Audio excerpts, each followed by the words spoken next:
Hola a todos, mi nombre es Gonzalo Pérez y en esta oportunidad les voy a hablar sobre uno de los proyectos en los que estoy trabajando, que se denomina Análisis Automatizado del Habla para la detección del deterioro cognitivo leve mediante un abordaje neurocognitivo multidimensional.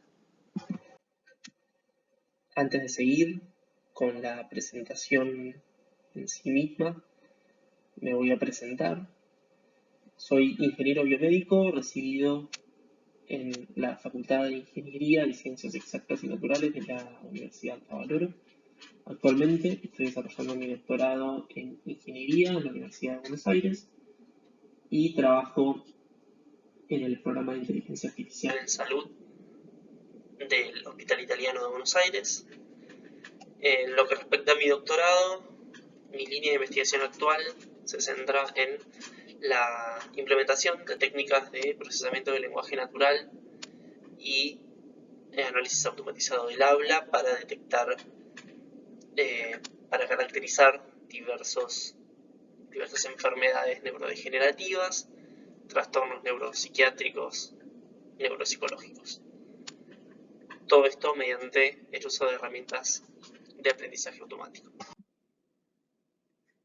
Para hablar de la neurodegeneración en el mundo, es importante mencionar que, en los últimos años han surgido una variedad de estudios que dan cuenta de un aumento significativo y sostenido de la esperanza de vida de la población a nivel mundial. Esto trae consigo un aumento de la prevalencia de enfermedades neurodegenerativas como la enfermedad de Alzheimer, la enfermedad de Parkinson y la demencia frontotemporal,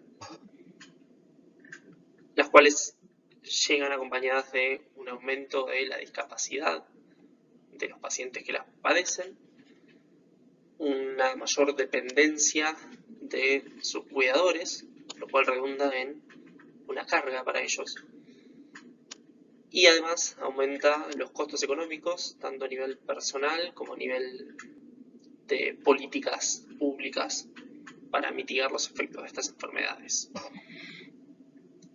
Además de eso, existe una inequidad en lo que respecta a la accesibilidad de biomarcadores estándar que tengan buen desempeño diagnóstico, sobre todo en países en vías de desarrollo, como es el caso de los países de Latinoamérica.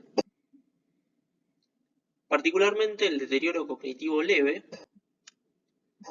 es una condición que se caracteriza por una exacerbación del declive neuropsicológico esperable en la vejez. Se dice que afecta hasta al 25% de los mayores de 65 años, esto dependiendo un poco de qué fuente se consulte, pero de todos modos la prevalencia de esta condición es considerablemente alta en la población anciana y genera un mayor riesgo de desarrollar enfermedad de Alzheimer. ¿Sí?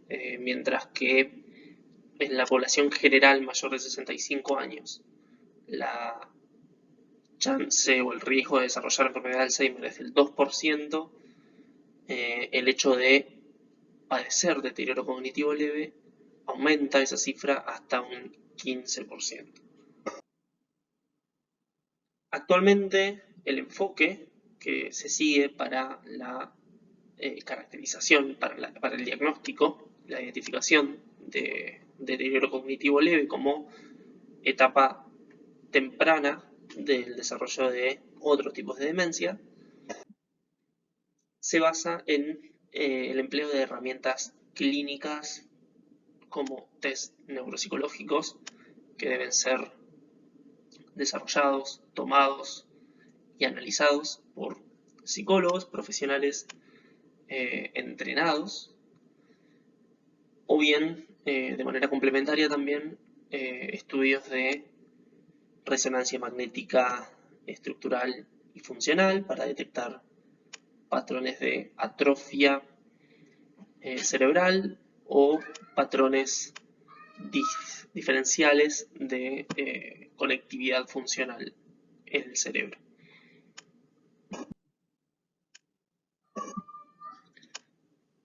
Este enfoque tiene ciertas desventajas, como pueden ser costos desiguales en función del nivel socioeconómico de los pacientes, y esto en algunos casos es transversal a los pacientes que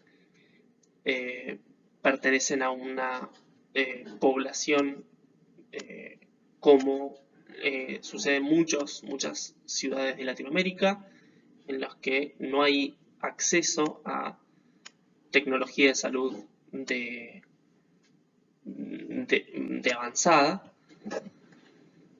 Además es estresante y extenuante para los psicólogos que deben desarrollar estos test neuropsicológicos. Tiene poca validez ecológica en el sentido de que estas pruebas se toman en un contexto muy controlado y no pueden extrapolarse a situaciones de la vida cotidiana de los pacientes. La evaluación sigue siendo muy dependiente del examinador, si bien hay reglas específicas para determinar los puntajes de los test neuropsicológicos. La determinación de esos valores sigue teniendo una componente subjetiva y dependiente del examinador, del evaluador. Es inviable para ciertos pacientes, por ejemplo, pacientes que no tienen un buen nivel de entendimiento de las consignas, y es poco aplicable a distancia. Esto es particularmente relevante en el contexto de pandemia del cual estamos saliendo, ¿no? Bien, cito esta frase de estos científicos que aparecen en la pantalla. La práctica clínica principal debe apoyarse en nuevos modelos ecológicos que permitan impulsar la discriminación entre enfermedades y el seguimiento de los síntomas. Esto es fundamental para poder tener cierto grado de traslacionalidad en lo que respecta al paso del laboratorio a una aplicación que pueda redundar en un beneficio para los pacientes. Nuestra propuesta entonces se basa en la aplicación de técnicas de análisis del discurso natural de los pacientes para volver todo este proceso diagnóstico más ecológico y más traslacional. Para eso contamos con un pipeline de análisis automatizado de habla. Esencialmente contamos con dos dimensiones de análisis. La dimensión acústica, que se basa en la extracción de características de articulación, prosodia y identificabilidad fonémica. Todo esto se extrae a partir de las señales de audio de las grabaciones, a las cuales voy a hacer referencia a continuación, y con las transcripciones de esas grabaciones de audio se evalúan dimensiones lingüísticas o características lingüísticas en lo que respecta al contenido léxico-semántico del discurso, el contenido morfosintáctico, es decir, el uso de tiempos verbales, el uso de tipos de palabras, sustantivos, verbos, conectores, determinantes, etc. Y también cuestiones de estructura del discurso a partir de análisis de grafos. Estas características son normalizadas, luego se ajustan modelos de clasificación a través de optimización bayesiana y se entrenan distintos algoritmos de inteligencia artificial, por ejemplo XGBoost, para terminar con el proceso de clasificación propiamente dicho y la evaluación del desempeño de estos clasificadores. Bueno, las fortalezas de nuestro enfoque tienen que ver con que hay datos abundantes, es mucho más sencillo recolectar estos datos porque simplemente es grabar las entrevistas eh, vinculadas con las tareas que voy a mencionar a continuación. Por lo tanto, es fácilmente ejecutable y no necesita profesionales altamente entrenados en este tipo de tareas, ¿no es cierto? Por otro lado, tiene una alta validez ecológica. Los resultados son objetivos y consistentes porque están mediados por herramientas de inteligencia artificial no dependientes del examinador, tiene bajo costo, son altamente escalables y pueden aplicarse de forma remota. Este es un enfoque que está en crecimiento. De hecho, hay una revisión de literatura reciente del 2020 de Sofía de la Fuente García que menciona los últimos estudios vinculados con la detección de deterioro cognitivo leve y enfermedad de Alzheimer a través de la implementación de herramientas de inteligencia artificial. Bien, particularmente en DCL, la detección de deterioro cognitivo leve, los marcadores automáticos del habla hasta ahora solamente se han evaluado en poblaciones no hispanoparlantes y la tasa de identificación que se ha alcanzado en este contexto es de cerca del 85% si se emplean medidas acústicas y textuales de forma segregada. ¿Sí?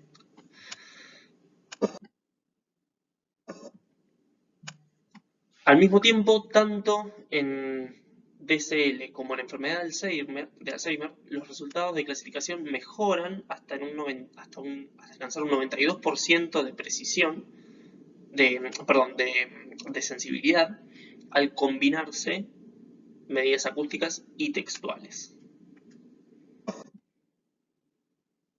Bueno, nuestra base de datos, la base de datos con la que estamos trabajando, con la que estoy trabajando yo como parte de mi doctorado, incluye datos de aproximadamente 300 personas mayores de 70 años.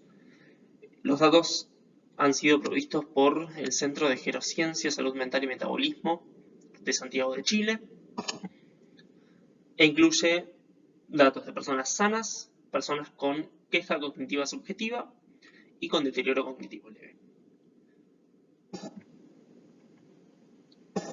De esas personas contamos con test diagnósticos, clínicos y psicológicos, 7 tareas de habla, que ahora voy a enumerar, y estudios de resonancia magnética estructural y funcional. Las tareas de habla, en particular, que son las que a nosotros más nos interesan, para los enfoques de análisis automatizado del lenguaje, son tareas de fluidez semántica, también llamado animales, en la cual al paciente se le pide que mencione en un minuto la mayor cantidad de animales que se le vengan a la mente.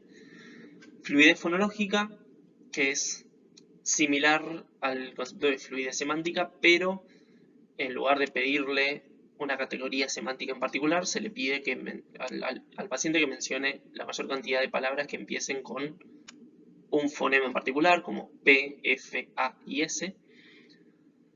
Descripción de láminas, que se muestran abajo en la diapositiva, son 2 láminas que son ampliamente utilizadas en el campo. Descripción de video, en la que se le muestra al participante un video de 1 minuto de duración y luego se le pide que cuente lo que vio en ese video. Esta tarea, a diferencia de la descripción de láminas, implica una mayor carga de memoria, porque mientras en la descripción de láminas las imágenes están siempre disponibles para el paciente, en el caso de la descripción de video, esto no es así. El video se muestra una sola vez y el participante debe recordar lo que vio y contarlo con sus palabras. También hay una tarea de descripción de día típico o rutina, descripción de hobbies o intereses y la narración de un recuerdo agradable y un recuerdo desagradable. Esto pone en relieve o en consideración diversas, como decía, diversos niveles de carga de memoria de trabajo, diversa carga emotiva en la narración, de modo que se pueden ir analizando distintos aspectos de de la producción del lenguaje, ¿no? De forma más o menos espontánea. Como se ve, hay tareas más restringidas, como las tareas de fluidez semántica y fonológica, tareas un poco más espontáneas, como las descripciones de láminas y videos, y tareas más espontáneas todavía, como las que son directamente autobiográficas, como descripción de rutina, intereses y recuerdos. Bien, como se ve en esta planilla, lo que tenemos es la cantidad de participantes que han completado cada una de las tareas. Tenemos aproximadamente entre 180 y 190 o 200 participantes en una primera evaluación para cada una de las tareas, y hay unos 70, entre 60 y 80 participantes que cuentan con datos de una segunda evaluación, lo cual es interesante para poder hacer un análisis longitudinal de la progresión del deterioro cognitivo. Los objetivos específicos que nos planteamos en este trabajo son el descubrimiento de marcadores de habla automáticos, marcadores automáticos del habla en deterioro cognitivo leve para hispanoparlantes a través de la implementación, la utilización de herramientas de aprendizaje automático. Al mismo tiempo queremos comparar la precisión de este enfoque con la de test neuropsicológicos, que es la herramienta estándar del campo. También queremos establecer correlatos neuroanatómicos y neurofuncionales a través de correlaciones entre valores de las features de análisis de habla que extraigamos y los patrones de atrofia cerebral y patrones de conectividad funcional que surjan de las imágenes de resonancia magnética estructural y funcional. Al mismo tiempo, queremos predecir la severidad del deterioro cognitivo y funcional mediante marcadores automáticos del habla, esto a través de correlaciones con los resultados de test neuropsicológicos como el test llamado Mini-Mental o el IFS, Ineco Frontal Screen. Y como mencionaba en la diapositiva anterior, es interesante poder hacer un estudio longitudinal para identificar predictores de deterioro más progresivo y eventualmente identificar pacientes que hayan convertido a enfermedad de Alzheimer. Al mismo tiempo, es interesante hacer un abordaje a nivel dimensional a lo largo de toda la cohorte de pacientes sin discriminar entre deterioro cognitivo leve, enfermedad de Alzheimer, pacientes sanos, sino considerar todo el dataset como una representación de población anciana.